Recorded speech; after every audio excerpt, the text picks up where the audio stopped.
నమస్తే. తెలంగాణ రాష్ట్రంలో ఒకటే అంశం తెరపైన ఉంది ఇప్పుడు ప్రజెంట్‌గా. అదే మొయినాబాద్ ఫామ్ హౌస్. ప్రజాప్రతినిధులే ఆ ఫామ్ హౌస్‌లో డ్రగ్స్ తీసుకుంటూ, మత్తు పానీయాలు తీసుకుంటూ దొరికిన పరిస్థితి. మాజీ ఎమ్మెల్యే పైలట్ రోహిత్ రెడ్డి ఇప్పటికే చెంచల్గూడ జైల్లో ఉన్నాడు. 14 రోజుల రిమాండ్ కూడా విధించింది కోర్టు. ఒక ఎంపీ, ఏలూరు ఎంపీ మహేష్ కుమార్ యాదవ్‌కు స్టేషన్ బెయిల్ ఇచ్చిండ్రు. ఇదంతా ఓవైపు తెలంగాణ కాంగ్రెస్ ప్రభుత్వం ఈగల్ టీం పెట్టి ఒక గద్దలాగా వాళ్తుంది. ఎక్కడైతే ఇలాంటి కార్యక్రమాలు నడుస్తున్నా అక్కడ గద్దలాగా వాళ్తూనే ఉంది, నిర్మూలిస్తుంది ఎక్కడికక్కడ. కానీ ఈ ఫామ్ హౌస్లల్లా ఈ పార్టీలు అనేది సర్వసాధారణంగా మారిపోయింది.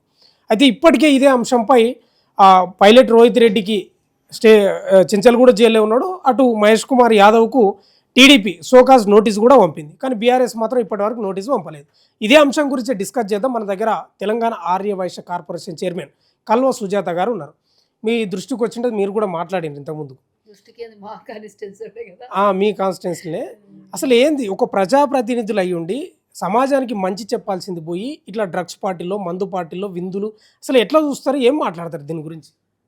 ఇప్పుడు చూసినారు కదా, అర్థమైంది కదా. యథా రాజ్య తదా ప్రజ అన్నట్టు వాళ్ళ హయాంలో కేటీఆర్ నిన్న స్టేట్మెంట్ ఇచ్చాడు. కేటీఆర్ ఏమని, పార్టీలకు అతీతంగా కానీ ఎవరికైనా కానీ సమాజానికి హాని జరిగేటటువంటి వాళ్ళని ఎవరిని ఉపేక్షించొద్దు, ఎవరు ఇలాంటి పని చేసినా వాళ్ళకి శిక్షలు తప్పకుండా పడలే, ఇలాంటి దాన్ని ఎవరు కూడా మేము ఎంకరేజ్ చేయము అన్నాడు. మరి మీరు ఇప్పుడు అడిగినరు, అటు టీడీపీ పార్టీ వాళ్ళకి షోకాజ్ నోటీస్ ఇచ్చింది.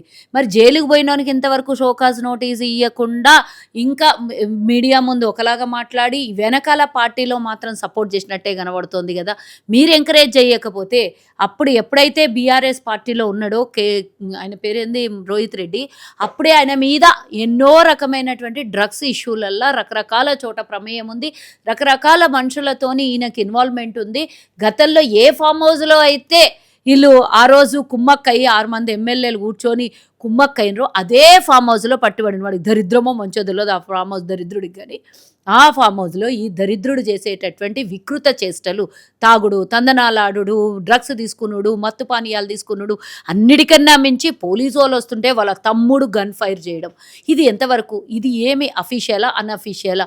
అందరూ కూడా 3 పార్టీలు, బీజేపీ వాళ్ళు ఉన్నారు, టీడీపీ వాళ్ళు ఉన్నారు, బీఆర్ఎస్ వాళ్ళు ఉన్నారు. ఏం సంకేతం ఇది? ఇది ఏం మెసేజ్ ఇస్తారు అంటే, మీరు ముగ్గురు లోపల మీ పార్టీలన్నీ ఒకటే కుమ్మక్కైనరా, లేకపోతే ఇంకొకటే? మరి మా మీద మా ముఖ్యమంత్రి గారికి టీడీపీ శిష్యుడు అంటారు.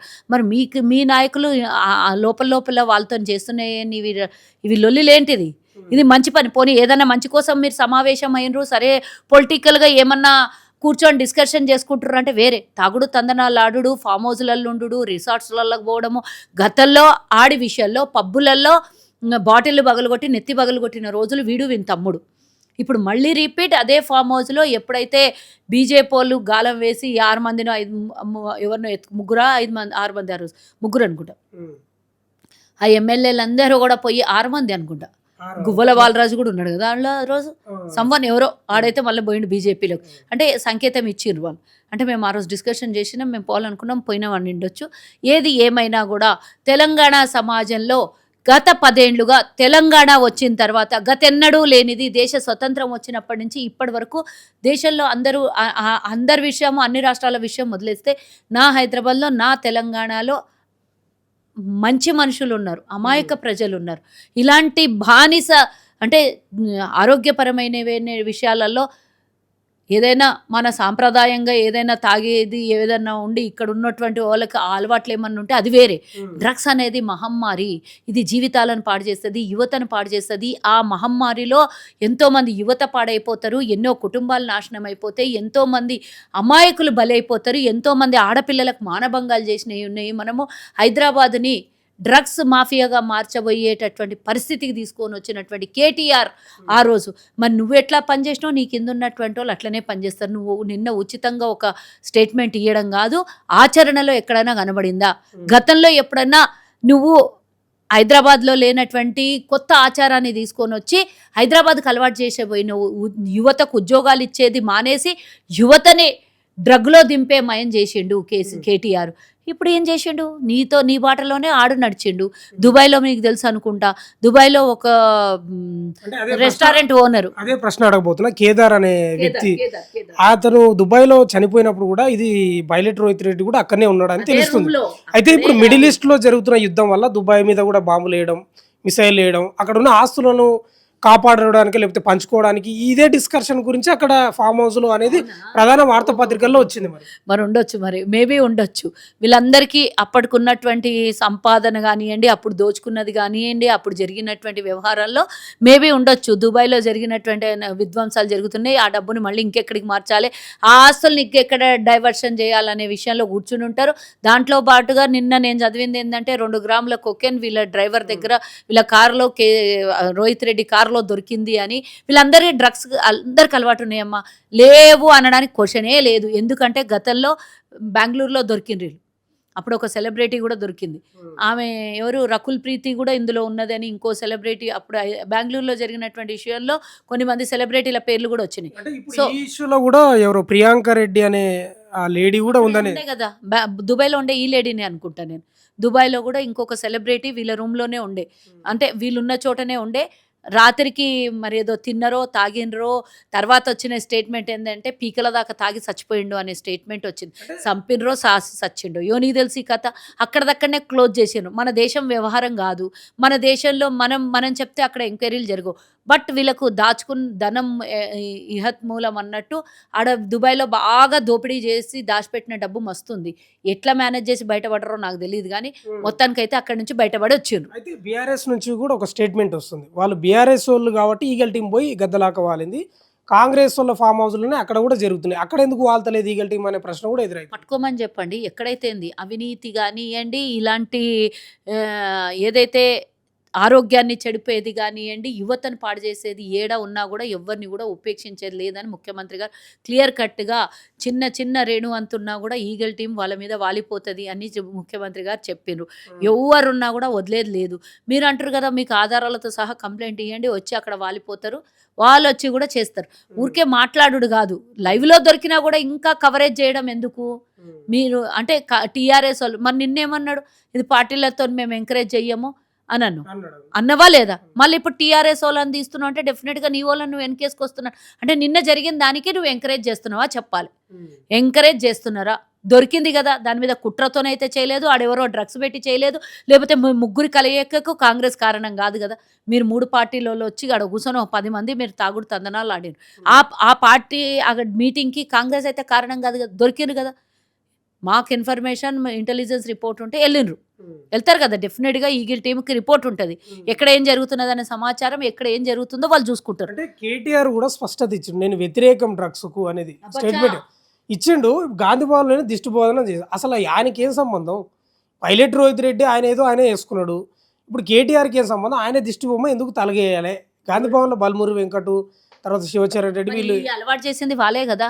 హైదరాబాద్కి కొత్త ఆచారాన్ని, తెలంగాణకి కొత్త ఆచారాన్ని తీసుకొని వచ్చి యువతని ఆరోగ్యాన్ని పాడు చేసి, వాళ్ళ జీవితాలని బానిసలుగా చేసి, వాళ్ళ మైండ్ని డైవర్షన్ చేసి, ఆ రోజు ఉద్యోగాలు అడగొద్దు, డ్రగ్స్ తీసుకొని డ్రగ్స్ బానిస అయిపోతే వాళ్ళు ఆ మత్తులోనే ఉంటారు, ఉద్యోగాలు లేకుండా మమ్మల్ని ప్రశ్నించేటోళ్ళు లేరు అన్నట్ల వాళ్ళని ఆ విధంగా అలవాటు చేసిండో, లేకపోతే దీన్ని వ్యాపారం చేసుకోవడానికో. నేను అన్నిటికన్నా ముఖ్యంగా ఎక్కడి నుంచో వస్తున్నాయి, మన తెలంగాణ బార్డర్లో రోజు కొకేన్లు, డ్రగ్స్ కేజీలు దొరుకుతున్నాయా లేదన్నా? ఈగల్ టీం వైఫల్యం కాదా మరి? ఏదానికి మన దగ్గర వస్తున్నాయి, పట్టుకుంటున్నారు అని చెప్తున్నా. వైఫల్యం కాదు, వాళ్ళు ఛేదిస్తున్నటువంటి విజయాలు అని చెప్తున్నా నేను. దొరికినట్టుగా పట్టుకుంటురా, లేకపోతే ఏడన్నా తింటుంటే వదిలేస్తుంటే వైఫల్యం అంటావాను? ఎన్ని చోట దొరుకుతున్నాయి. ఇప్పుడు బార్డర్లకి వెళ్ళి వస్తూ ఉంటే దాన్ని పట్టుకుంటున్నారు అంటే విజయమే కదా అది. అంటే ఎంత సప్లై ముమ్మరంగా సాగిండేనో గత 10 ఏళ్లలో ఒకసారి ఆలోచన చేయండి. ఇక్కడికి ముందుగానే ఇలాంటి వ్యవహారాలు, ఇట్లాంటి వ్యాపారాలు జరుగుతుంటేనే కదా అది కంటిన్యూ ఉంటుంది. లేకపోతే ఇప్పుడు సడన్గా అయితే ఎంట్రీ కాదు కదా, ముందు నుంచి అలవాటు ఉన్న వ్యాపారస్తులే కదా ఇవన్నీ చేసేది. కాబట్టి ఇప్పుడు ఎక్కడ కూడా దొరుకుతలేదు వాళ్ళకి ఆ ఛాన్స్. ఎక్కడికక్కడ నిర్మూలిస్తున్నారు, ఎక్కడికక్కడ పట్టుకుంటున్నారు. ఆ దాంట్లలోనే వీళ్ళు ఎక్కడి నుంచి తెచ్చుకున్నారో అది కూడా తెలియాలి కదా, తెలుస్తుండొచ్చు పోలీసు వాళ్ళు. నాకు తెలిసి ఎక్కడి నుంచి వచ్చింది వీళ్ళ దగ్గరికి ఆ మత్తు పదార్థాలు, ఎవరు వీళ్ళ సప్లై అయ్యారు, అన్నీ దొరికిపోతాయి. ఇప్పుడు ప్రజాప్రతినిధులు అంటే చాలా హుందాగా ఉండాలి, సమాజానికి ఒక మంచి మెసేజ్ వేయాలి. ఇప్పుడు ప్రజెంట్ ఎంపీ టీడీపీ ఆయన మహేష్ కుమార్ యాదవ్ ఆయన దొరికిండు, ఈయన మాజీ ఎమ్మెల్యే. ఏంది ఏం సందేశం వీళ్ళనుకో డబ్బు ఎక్కువ ఇట్లా చేస్తున్నారా, డబ్బు ఎక్కువ ఇట్లా చేస్తున్నారా? డబ్బు మనల్ని ఎవడేమనేటోడు ఉన్నాడు, మేము ఆల్రెడీ ఒక లెవెల్కి వెళ్ళిపోయినాం. మాకెవడన్నా ఏమన్నంటే పైసలు పడేసి ఓట్లను కొంటాం అనే రకంగా ఉన్నట్టే కదా. మేము ఏం చే మీరన్నారు ఒక సందేశమో లేకపోతే జనాలకు ఉందాగానో కనబడాలి, జనాలకు మంచి సందేశం ఇవ్వాలి. నాయకుడు మంచిగా లేకపోతే వ్యవస్థ పాడైపోతుంది కదా. మరి మీరు వ్యవస్థ గురించి ఎందుకు ఆలోచించుకోవట్లేదు? తాండూరులో కూడా ఈ మధ్య కాలంలో ఒకళ్ళిద్దరు చనిపోయింది డ్రగ్స్కి అలవాటు అయిపోయి. అది ఎన్నో 3-4 ఏళ్ల నుంచి డ్రగ్స్ తీసుకొని అది కూడా ఏదో పెద్ద హై ఫ్యామిలీ నుంచి కాదు. ఇందిరమ్మ ఇండ్లల్లో మనం పేద ఇండ్లు ఇస్తాం కదా, అక్కడ రాజు ఇండ్లు ఇచ్చే కాడ మొన్న ఒక ఆయన చనిపోయిండు. ఎంక్వైరీ చేస్తే ఏమైందంటే 3-4 ఏళ్ల నుంచి డ్రగ్స్కు బానిసయి అక్కడ ఏరియాలో ఫస్ట్ ఈ మాస్ పబ్లిక్ని లేదా ఈ మాస్ ఏరియాలో ఉండే వాళ్ళని ఫస్ట్ అలవాటు చేసిండ్రేమో అనిపించింది నాకు. అంటే వాళ్ళకు డబ్బులు లేకపోతేనో లేకపోతే ఇంకో దానికో బానిస అయ్యి లేకపోతే వాళ్ళు అంటే ఈ ఓటర్లుగా మార్చుకోవడానికో ఏదైనా సంథింగ్ ఏదైనా ఉండొచ్చు. తాండూరుకి వ్యాపించింది అంటే ఎంత దారుణం. ఈ దుర్మార్గుడు తాండూరులో వ్యవస్థను ఎంత పాడు చేయబోయిండు. తొవ్వి 100 అడుగులు లోపలికి తొక్కిర్రు కాబట్టి సరిపోయింది. లేదు అని అంటే ఒకవేళ ఇప్పుడు ఎమ్మెల్యేగా ఉంటే తాండూరు మొత్తం డ్రగ్స్ మయం అయిపోతుండే కదా. ఇప్పుడు మీ పార్టీ మూలాలు ఉన్నాయి కదా, ఫస్ట్ మీ పార్టీ పైలట్ రోహిత్ రెడ్డి ఉన్నదన్ని రోజులమ్మా, గెలిచిన 6 నెలలకు కూడా 6 నెలలు కాకముందే వెళ్ళిపోయాడు. ఎంపీ ఎలక్షన్లు కాగానే ఉరికిపోయాడు. ఎమ్మెల్యే ఎలక్షన్లు అయినాక ఎంపీ మ్యాక్సిమం 4 monthsలో అయింది. ఎంపీ ఎలక్షన్లు కాగానే పారిపోయాడు. మీ పార్టీలోకి వస్తారంట కదా, మళ్ళీ ఏమైనా వార్తలు వస్తున్నాయి? జైల్లో పోయి అడిగితే ఇంటర్వ్యూ తీసుకోండి, ఆయన ఏమని ఉంటాడు. రైట్. ఇప్పుడు టీడీపీ ఎంపీ మహేష్ కుమార్ యాదవ్కు టీడీపీలు షోకాజ్ నోటీసులు పంపింది పార్టీ కార్యక్రమాలకు దూరంగా ఉండాలి అని. మరి ఎందుకు ఈయనకి ఇంకా షోకాజ్ నోటీసులు కానీ అలాంటివి ఎందుకు పంపలేదు అనేది ఒక ప్రశ్న బలంగా ఇందాక కూడా చెప్పిన కదా. అంటే మీరు ఎంకరేజ్ చేస్తున్నారా కేవలం ప్రజలని అంటే ప్రజల దృష్టి మరలించడానికి కేటీఆర్ ఇచ్చిన మెసేజా అనిపిస్తుంది. ఇవ్వచ్చు కదా, షోకాజ్ నోటీస్గా సస్పెండ్ చేసి పడేయండి, దరిద్రం పోతుంది కదా. పార్టీకి పట్టిన చీడ పూడ దరిద్రం అన్న పోతుంది. అట్లాంటి వాళ్ళు ఒక్కొక్కరు పోతుంది. అట్లీస్ట్ మీ మీద పడ్డ మరకనన్నా పార్టీకి సంబంధం లేదు, ఇది వ్యక్తిగతంగా వాళ్ళు చేసినటువంటి వ్యవహారం తప్పించి పార్టీ వీళ్ళని ఎంకరేజ్ చేయదని ఒకటి సస్పెండ్ చేసేసేయండి అని అప్పుడు తెలుస్తుంది కదా. అప్పుడు కూడా ఫామ్ హౌస్లో దొరికినప్పుడు ఆణిముత్యము ఆ ముత్యము ఈ ముత్యం అని మునుగోడు సభల కేసీఆర్ తీసుకొచ్చి స్వయంగా వీళ్ళని దరిద్రుల్ని పరిచయం చేశారు. ఆ ఆణిముత్యాలో తెలిసింది, ఈరోజు ఈ డ్రగ్స్ ముత్యాలో తెలిసింది కదా. ఆ రోజే చెప్పినాం ఈ డ్రగ్స్ తీసుకునే మాఫియా గడీడు ఈడికి తీసుకొని వచ్చి ఆణిముత్యం అని పరిచయం చేస్తున్నాడు కేసీఆర్, వీడు బొంద పెడతాడు కేటీఆర్కి ఎప్పుడో ఒక రోజు అని నేను చెప్పిన. వాళ్ళ వ్యవహారం అంతా వాడు పబ్బులకు తిరగడం పక్కా. దుబాయ్లో జరిగినటువంటి ఇష్యూ మన కళ్ళకు గట్టినట్టే ఉంది. మేము ఇంతకు మించి నేను ఇంకా ఎన్ని మాట్లాడినా అదే చెప్పాల్సి వస్తుంది రిపీట్గా. కానీ ప్రభుత్వం కూడా 14 రోజులు కాదు, వీడికి యావజ్జీవ శిక్ష వేసినా తప్పేం లేదు అంటున్నా. ఎందుకు అంటున్నా అంటే ఈడు తినడం కాకుండా వ్యవస్థని సమాజాన్ని పాడు చేసేటటువంటి దుర్మార్గులు. కాబట్టి నాన్ బెయిలబుల్ పెట్టి ఈయనకి ఇక ఎన్ని శిక్షలు పడతాయో అవైతే నాకైతే తెలియదు. దీని మీద అంతకన్నా ఎక్కువ శిక్ష వేయాలి, మళ్ళీ బయటికి రాకుండా చూడాలని నేను డిమాండ్ చేస్తాను. ఒక ప్రశ్న, దీని వెనకాల సప్లయర్స్ ఎవరున్నారు, దీనికి ఇంతకుముందు చేసినటువంటి వ్యవహారము, ఇంతకుముందు కూడా ఈ గంజాయి డ్రగ్స్లలో ఉన్నది అని అంటే బీఆర్ఎస్ వాళ్ళు మాతోని డిబేట్లలో కొట్లాడినరు.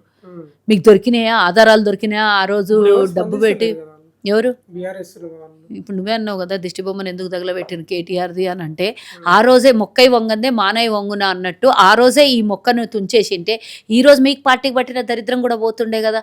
అంటే మీకు ఈ జరుగుతున్నటువంటి వ్యవహారాలకు సత్సంబంధం ఉన్నట్టే కనబడుతుంది కదా. వీటితో మీరు ఏమి యాక్షన్ తీసుకోలేరు అంటే మీరు ఎంకరేజ్ చేస్తున్నట్టే కదా. ఇది అసెంబ్లీలో కూడా మీకు ఆ మధ్యకాలంలో ఒకటి గుర్తుంటుంది. ఈ అసెంబ్లీకి తాగి వస్తున్నారు, బయట బ్రీత్ అనలైజర్ ఏదో పెట్టాలి, టెస్టులు చేయాలని ఒక మాజీ మంత్రి అన్నాడు. దాని గురించి ఏం చెప్తారు మరి? అంటే కాంగ్రెస్ వాళ్ళే తాగుబోతులు అనే రకంగా చెప్పినట్లుంది అది. అంటే ఎవరు చెప్పినా ఎవరు చెప్పకపోయినా అందరూ ఉంటారు. ఇది వ్యవస్థకు మంచిది అన్నప్పుడు ప్రభుత్వం తీసుకునే నిర్ణయాలలో మేము కట్టుబడి ఉంటాం. అంతేగాని అందులో వచ్చినప్పుడు టెస్ట్ చేయాలి, ఇందులో వచ్చినప్పుడు టెస్ట్ చేయాలని కాదు. ఏదన్నా ప్రభుత్వ పరంగా చట్టంలో ఉన్న పని చేస్తే ఎవరైనా దానికి ఎవరు కూడా యాంటీగా పోరు, అగెనెస్ట్గా పోరు. ఊరికే నోటికి వచ్చినట్ల స్టేట్మెంట్లు ఇచ్చుకొని ఆడ చేస్తే బాగుంటుంది, ఈడిస్తే బాగుంటుంది అని కాదు. రూల్స్ ప్రకారంగా ఏం చేస్తే బాగుంటుందో అది చేస్తేనే బాగుంటుంది. ఓకే, చివరి ప్రశ్న. ఇప్పుడు ఫామ్ హౌస్లు అంటే పంట పొలాలు, లేకపోతే కోళ్ళు, మేకలు, లేకపోతే కుక్కలు, మనకు పశు సంపద, ఫార్మింగ్ కదా. ఏంది ఇప్పుడు ఏమైపోయింది అంటే ఫామ్ హౌస్ అంటే మందు చిందు ఎందుకు ఇట్లా అయిపోయింది? ఏం దీని గురించి ఏం చెప్తారు అంటే ఇండ్లల్లో పెళ్ళాలు దంతారని అడవి తాగుతారో ఏం చేస్తారో నాకైతే తెలియదు. ఈ వ్యవహారం చక్కబెట్టాలంటే చుట్టుపక్కల అన్నిటికీ దూరంగా ఉండి మేము ఒక అటవీ ప్రాంతంలో ఉన్నట్టుంటే మమ్మల్ని ఎవరు చూడరు అన్నట్లు అదేమంటారు, పిల్లి కళ్ళు మూసుకొని పాలు తాగుతుంటే నన్ను ఎవడు చూస్తలేడు అని అనుకుంటుందంట. అట్లా వీళ్ళు ఆడ కూర్చొని వ్యవహారాలు నడిపిస్తుంటే ఎవరు చూస్తలేరు. అందరికీ డేగ కళ్ళు అందరికీ ఉంటాయి. వ్యవస్థ దాని పని అది చేసుకుంటూ పోతే చట్టం ఎవరికి చుట్టం కాదు. ఇట్లాంటి పనులు ఇప్పుడు ఇదొక పెద్ద lesson.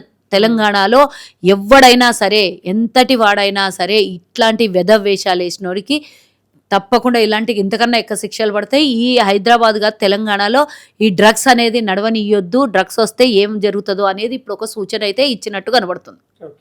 Thank you very much. Telangana Congress ప్రభుత్వం చాలా సీరియస్ ఉంది.